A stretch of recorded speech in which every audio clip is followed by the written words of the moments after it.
Welcome back to Cheche, the program where opinion counts on Citizen TV.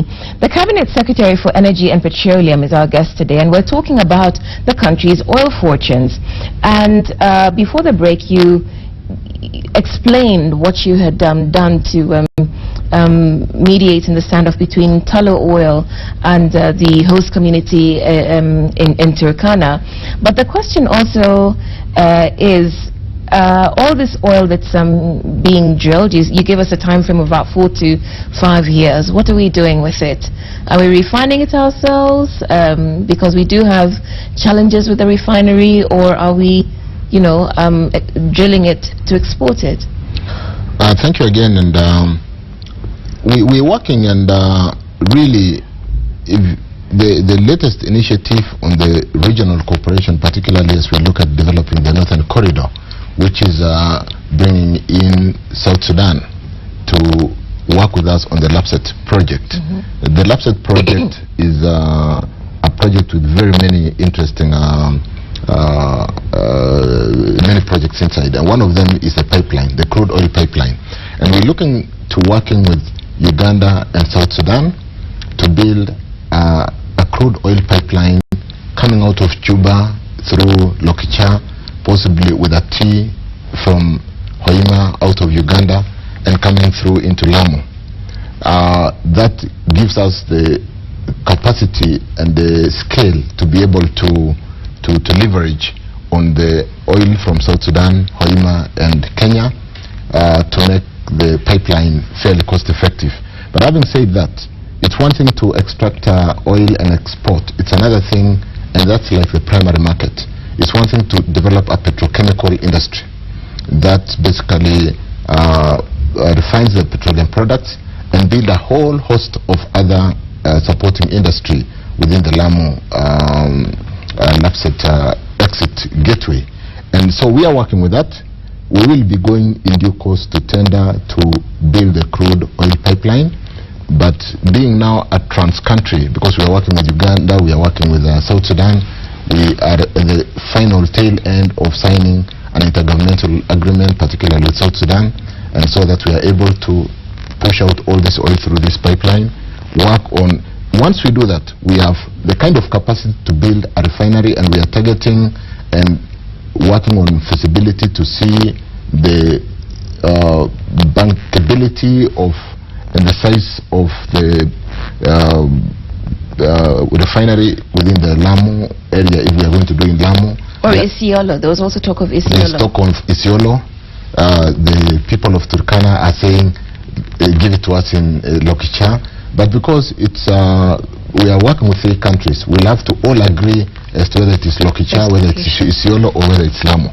But we definitely want to develop that petrochemical industry within Lamu.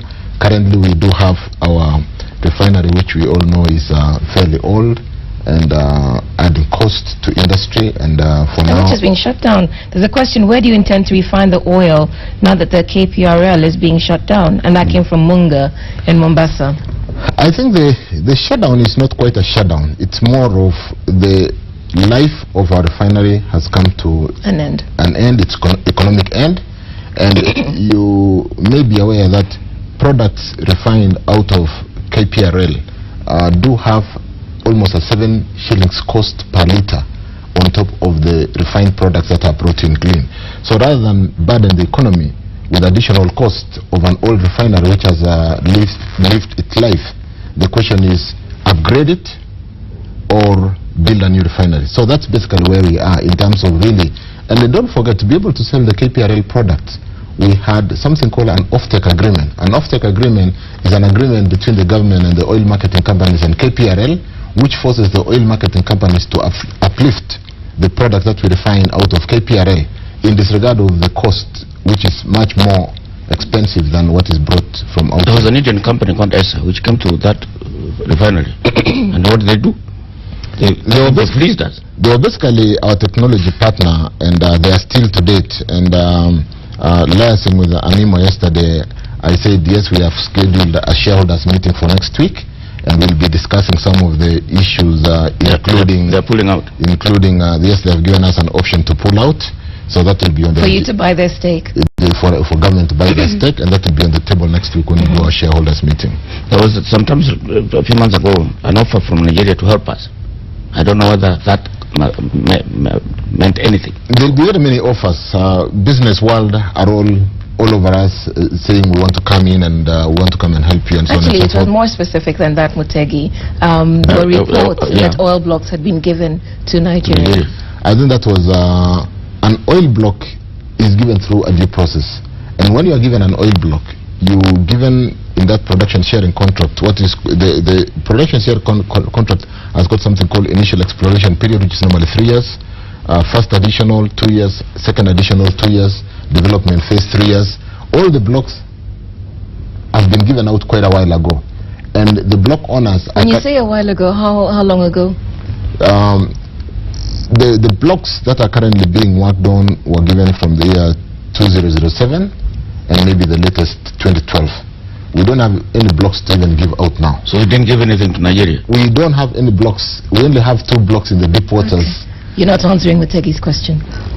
Are we involved anywhere with Nigeria? No, we don't have any involvement. We don't have any block that has been given to Nigeria in the last 2 years. So do we have any involvement with the Nigerians? I think there could be a block. There could be 1 or 2 blocks where some Nigerian companies are involved. But again, those were given some 3, 4, 5 years ago. And these are, to say, very professional companies. They don't even come in as Nigerian companies. It would be possibly a Nigerian in the name of Dr. I don't want to mention names, but coming in out of a company called Kamak, which is an American company.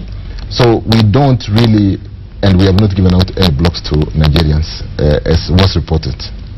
But are they advising us on anything? You remember we just had lately a state visit by His Excellency Goodluck Jonathan, and we are looking at areas of joint cooperation. Don't forget, Nigeria has been in oil exploration, and through the challenges they have learned lessons, and there are lessons to be learned. There are good lessons to be learned from Nigeria, and to the extent that they are our elder brother in the extractive industry, there are certain things that we can, and we did sign an MOU in areas of cooperation, exchanging information and things like that.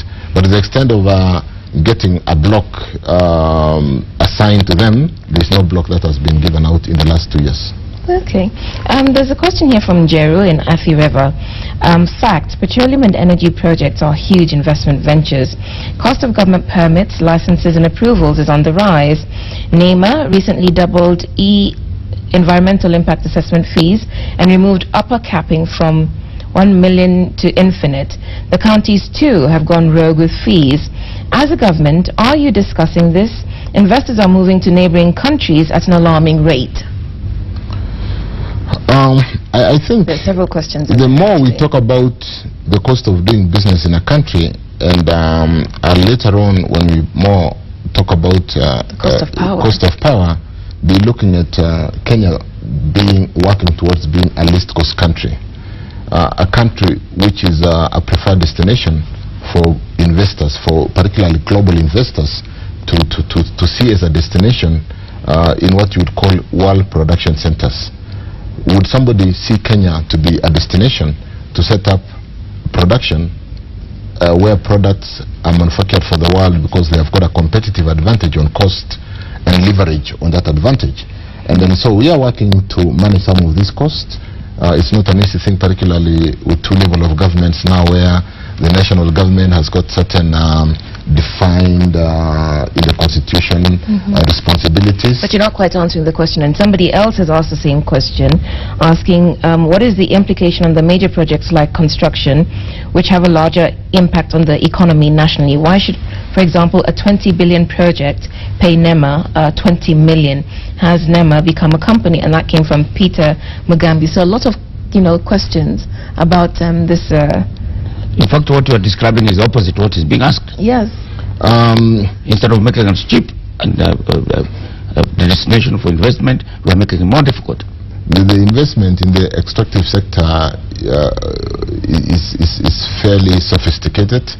I don't think the cost of NEMA licenses would significantly raise issues, because like I say... But our viewers say they are.